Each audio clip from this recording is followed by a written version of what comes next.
Central modern BEd college की online class में आपका स्वागत।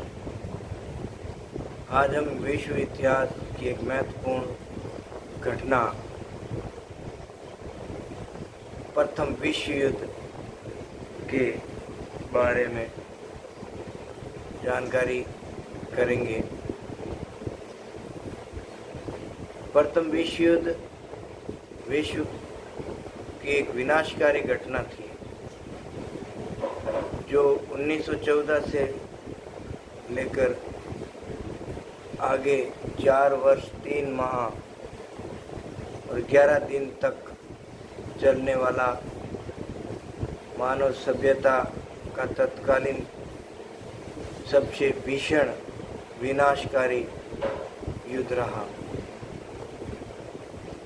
ऐसी कौन सी परिस्थितियां थी जिसके कारण प्रथम विश्व युद्ध हुआ? हम उन कारणों की व्याख्या करेंगे कि किन कारणों से प्रथम विश्व युद्ध हुआ।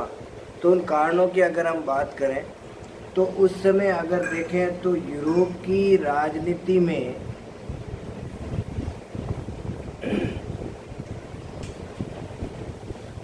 फ्रांस की क्रांति के समय से ही जो राष्ट्रवादी विचारधाराएं प्रारंभ हुई और उसके बाद जो जर्मनी और इटली का एकीकरण हुआ और फिर औपनिवेशिक शक्तियों की प्रतिस्पर्धा प्रारंभ हुई, उसके परिणाम स्वरूप यूरोप के अंदर जो वातावरण था वह वातावरण अशांति का वातावरण हो गया।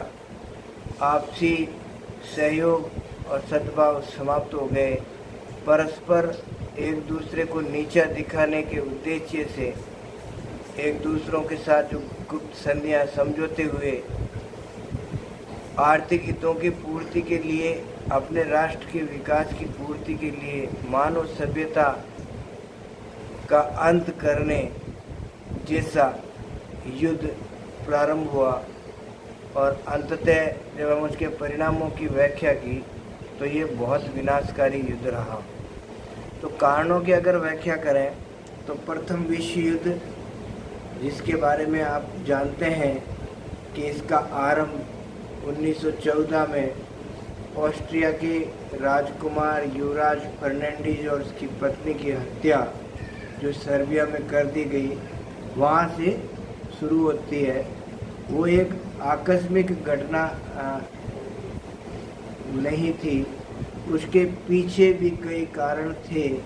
सर्बिया और ऑस्ट्रिया के बीच जो आपसी तनाव, असहयोग के भाव, एक दूसरे को नष्ट करने की नीति, एक दूसरे में जो वैर भाव था उनमें, वह भी एक कारण था। जब सर्बिया में जब ऑस्ट्रिया के राजकुमार की हत्या हुई तो वहाँ से प्रथम विश्व युद्ध शुरू होता है। वो एक चिंगारी का काम करता है, लेकिन उससे पहले यूरोप के अंदर ऐसा तनाव का ऐसा एक वातावरण पहले से तैयार हो चुका था, जिसकी शुरुआत बहुत पहले हो गई। जर्मनी और इटली के एकीकरण से ही उसकी शुरुआत हो चुकी थी, जब एक के बाद एक गुप्त संधि और शस्त्रों की होड़ ने और उसे आगे बढ़ा दिया।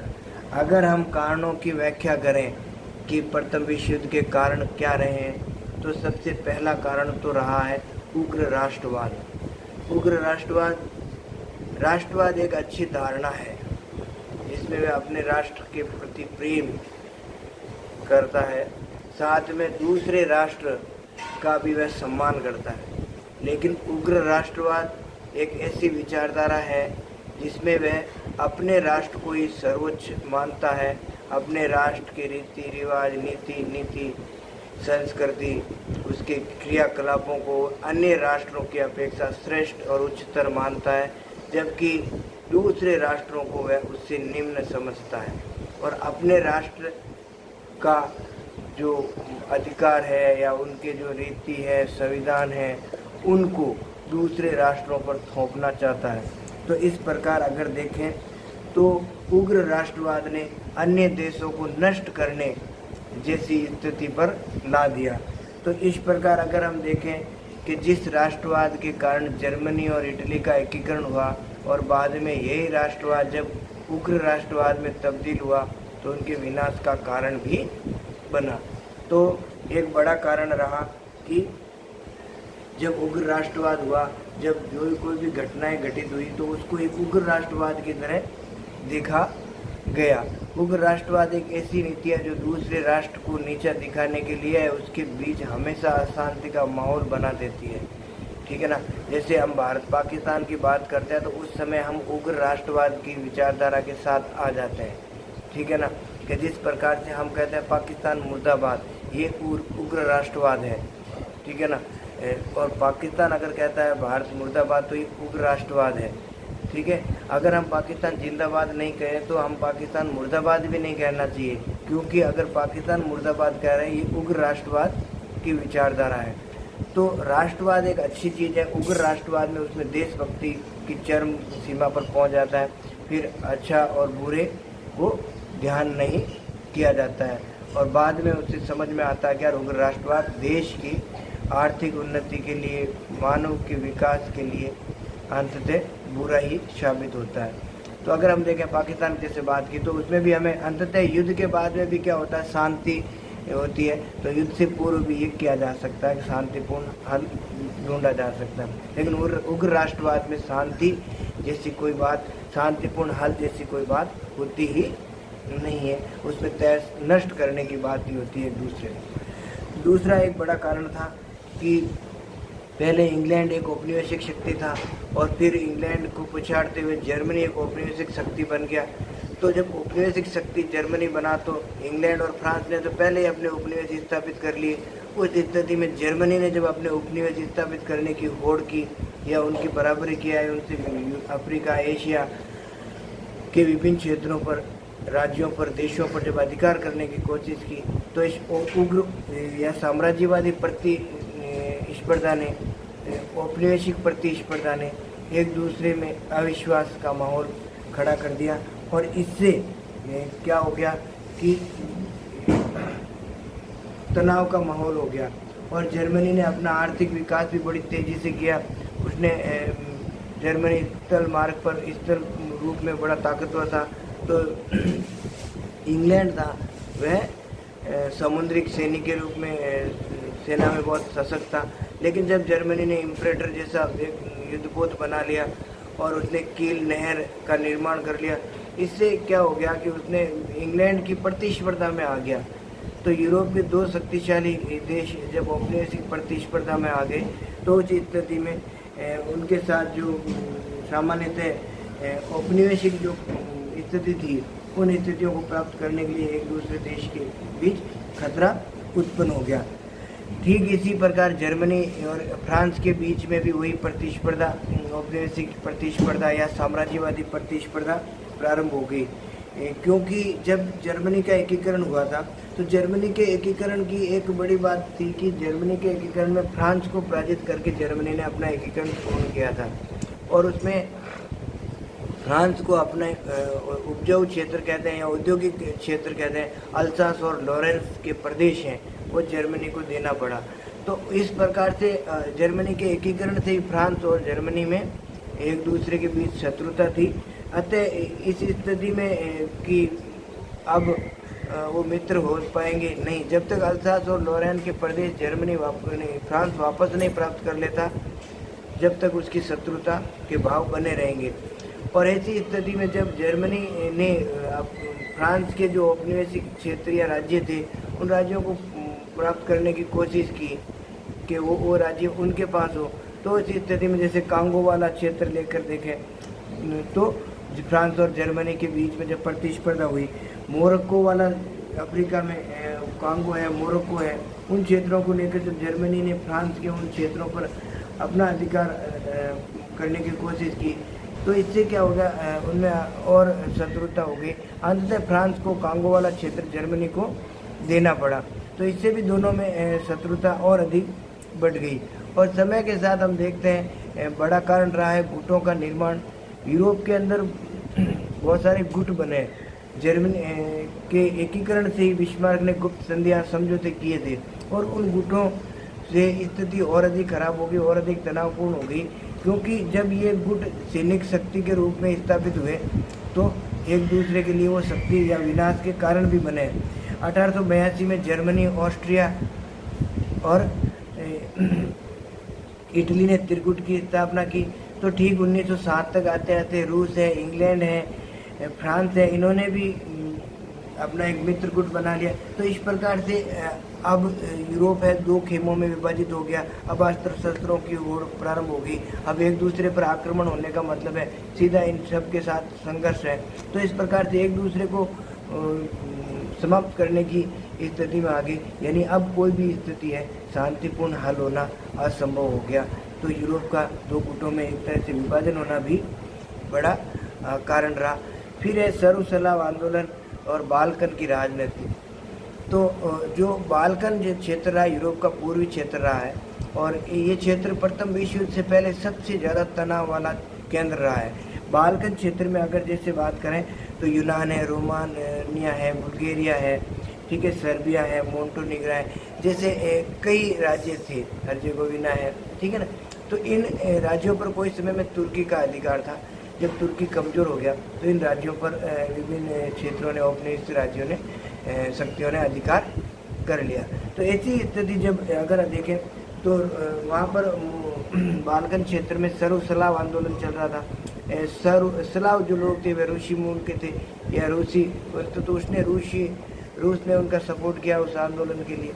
तो ऐसी स्थिति में जो बाल्कन तनाव है और उस बाल्कन क्षेत्र को लेकर विभिन्न क्षेत्रों में संघर्ष हुआ, चाहे वो ऑस्ट्रिया रहा हो, चाहे रूस और ऑस्ट्रिया के बीच प्रतिस्पर्धा रही, क्योंकि जब रूस ने तो स्लाव आंदोलन का समर्थन किया, जबकि ऑस्ट्रिया नहीं चाहता था वहाँ स्लाव आंदोलन हो।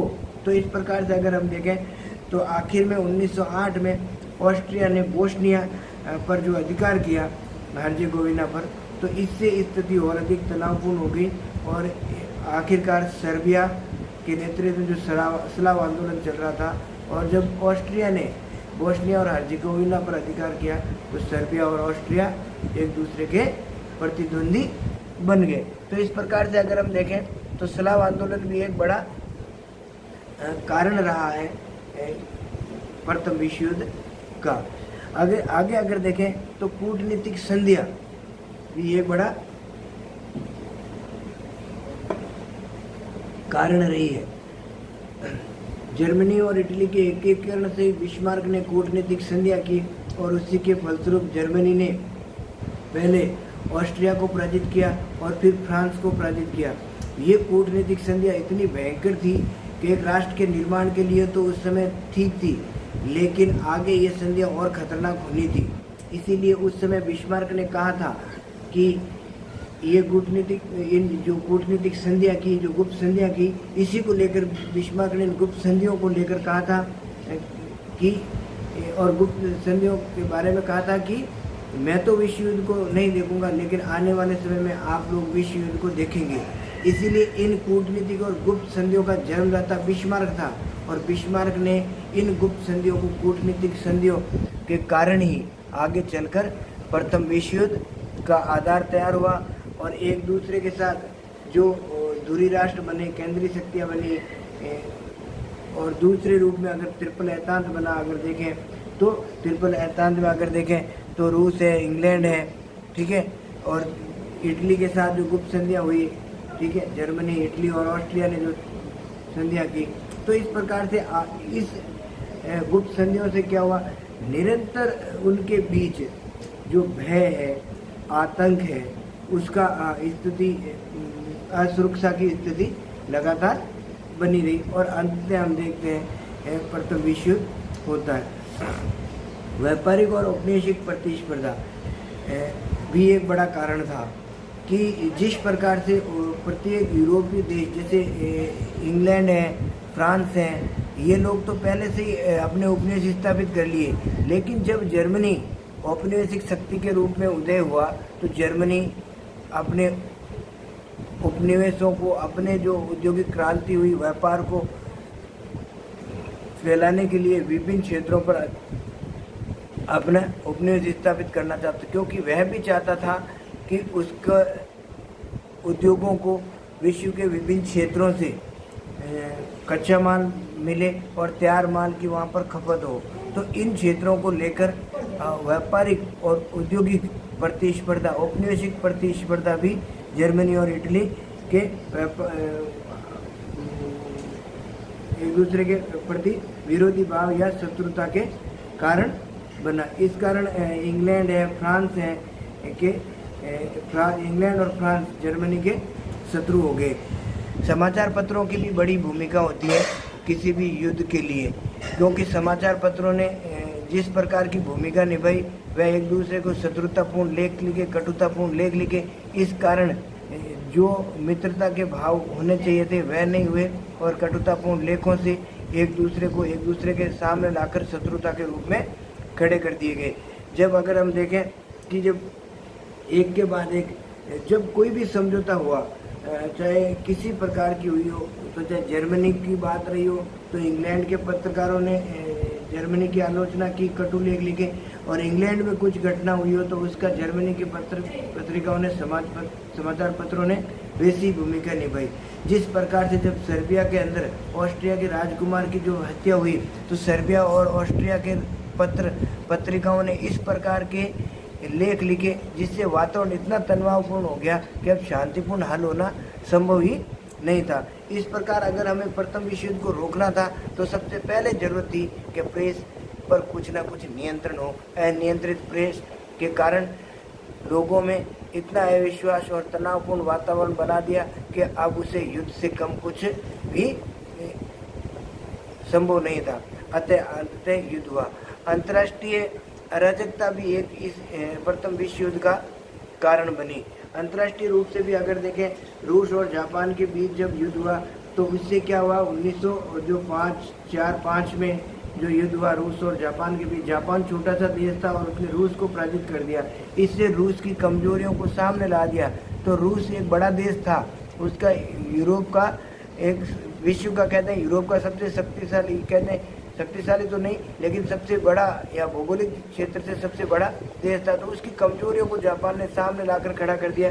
तो इससे क्या हुआ, सुदूर पूर्व के जो रूसी क्षेत्र के भौगोलिक क्षेत्र था उस पर यूरोप के विभिन्न देश अधिकार करने की कोशिश करने लगे। जैसे बाल्कन क्षेत्र में अनुचित जो हस्तक्षेप हुआ वो युद्ध का कारण बना। साथ ही अगर हम देखें फेज का विद्रोह हुआ 1911 में, वो भी एक तनाव का कारण था। जर्मनी जब एक के बाद एक देखें तो फ्रांस ने जब फैज के विद्रोह को दबाने के लिए सेना भेजी तो जर्मनी ने भी एक अपना पैंथर नामक जहाज अगादियर बंदरगाह पर भेज दिया और अंततः जर्मनी को अपना जहाज भी पीछे लाना पड़ा अंतर्राष्ट्रीय दबाव के कारण। लेकिन स्थिति और अधिक वातावरण हो गई, अराजकता वाली स्थिति हो गई। इसी प्रकार ऑस्ट्रिया ने जब 1908-9 में बोस्निया और हर्जेगोविना पर अधिकार कर लिया जो बाल्कन वाला क्षेत्र था, तो उससे भी स्थिति और अधिक तनावपूर्ण हो गई और गंभीर स्थिति पैदा हो गई और रूस और ऑस्ट्रिया के बीच एक आपसी संबंध इतने बिगड़ गए कि अब युद्ध की स्थिति बाकी रह गई थी। फिर 1912-13 की अगर बात करें तो उस समय अंतर्राष्ट्रीय बाल्कन क्षेत्र को लेकर अंतर्राष्ट्रीय स्तर इतना सैन्यवाद और शस्त्रीकरण की ओर को दिनों दिन और सैनिक शक्तियों को बढ़ाने के लिए आगे आ ही रहे थे। यानी कहा जाता है कि प्रथम विश्व युद्ध से पूर्व यानी 1914 से पूर्व अगर कोई सबसे बड़ा तनाव वाला क्षेत्र था तो वह बाल्कन क्षेत्र था। तो अतः बाल्कन क्षेत्र में जो तनाव हुआ वह महत्वपूर्ण रहा। फिर घटना रही ऑस्ट्रिया के राजकुमार की हत्या, ठीक है। और सर्बिया में जब ऑस्ट्रिया के राजकुमार की हत्या होती है तो स्थिति और अधिक बिगड़ जाती है, स्थिति तनावपूर्ण हो जाती है। अब एक चिंगारी की जरूरत थी और चिंगारी का काम क्या, सर्बिया में ऑस्ट्रिया के राजकुमार की हत्या होना। सर्बिया में सर्वसलाम आंदोलन चल रहे, वहाँ कई आतंकवादी कहते हैं या क्रांतिकारी संगठन कार्य कर रहे थे और जब उन्होंने सर्बिया के अंदर स्लाव आंदोलन को लेकर एक काला हाथ नामक एक संगठन था, वो सामान्यतः एक गुप्त संस्था थी और क्रांतिकारी गतिविधि कर रही थी। वह बोस्निया के गवर्नर की हत्या करना चाहते थे, लेकिन जब उनको एन टाइम पर पता चला कि यार ऑस्ट्रिया का युवराज है, उसकी पत्नी सर्बिया आ रहे हैं, तो उन्होंने सर्बिया के इस क्रांतिकारियों ने देखा कि यार ऑस्ट्रिया के राजकुमार की हत्या कर दी जाए। तो उन्होंने एक के बाद एक, आप देखते हैं, एक युवराज की षड्यंत्र रचा और 28 जून 1914 को ऑस्ट्रिया के राजकुमार फर्डिनेंड और उसकी पत्नी की गोली मार सेराजियो में गोली मारकर हत्या कर दी। सेराजियो में गोली मारकर हत्या कर दी। इससे स्थिति तनावकारी हो गई, क्योंकि अब ऑस्ट्रिया सर्बिया को दंडित करना चाहता था। ऑस्ट्रिया ने फिर जर्मनी के साथ संपर्क स्थापित किया, उससे सहयोग मांगा। तो जर्मनी ने स्पष्ट कहा कि ऑस्ट्रिया जो भी निर्णय लेगा जर्मनी उसके साथ खड़ा रहेगा। ऐसी स्थिति में ऑस्ट्रिया का हौसला बुलंद हो गया और अंततः ऑस्ट्रिया ने सर्बिया को अल्टीमेटम देते हुए 48 घंटे का अल्टीमेटम दिया। कुछ ऐसी मांगे रखी, कुछ जो सर्बिया ने मान ली और कुछ महत्वपूर्ण बातें थी जो संप्रभुता को लेकर थी, जैसे वहाँ पर जांच वगैरह करने की, कि उनकी जो पूछताछ करने के लिए और ऑस्ट्रिया के अधिकारी वहाँ जाकर पूछताछ करेंगे। तो इसको अंतर्राष्ट्रीय संप्रभुता की बात को लेकर सर्बिया ने इसे मानने से इनकार कर दिया और उसने कहा कि अंतर्राष्ट्रीय न्यायालय ने जो भी डिसीजन लेगा सर्बिया उसके साथ है। लेकिन ऑस्ट्रिया ने एक नहीं सुनी और अंततः युद्ध की घोषणा कर दी। इसी से प्रथम विश्व युद्ध प्रारंभ हुआ और उसके युद्ध प्रारंभ होते ही जर्मनी शामिल हो गया, रूस से शामिल हो गया, ऑस्ट्रिया शामिल, फ्रांस शामिल हो गया। तो इस प्रकार से अगस्त तक जाते जाते यूरोप की विभिन्न शक्तियाँ इस युद्ध में शामिल हो गई और आगे ये चलते हुए 4 वर्ष 3 माह और 11 दिन तक ये चलता रहा। अंततः जब पूरा विनाश हुआ पृथ्वी का या मानव सभ्यता का भयंकरतम लड़ा गया युद्ध था, विनाशकारी युद्ध था, जब आखिर में 4 साल बाद समझ में आया, अंततः युद्ध का अंत हुआ शांति समझौते हुए। और समझौतों को हम परिणामों को अगले वीडियो में करते हैं।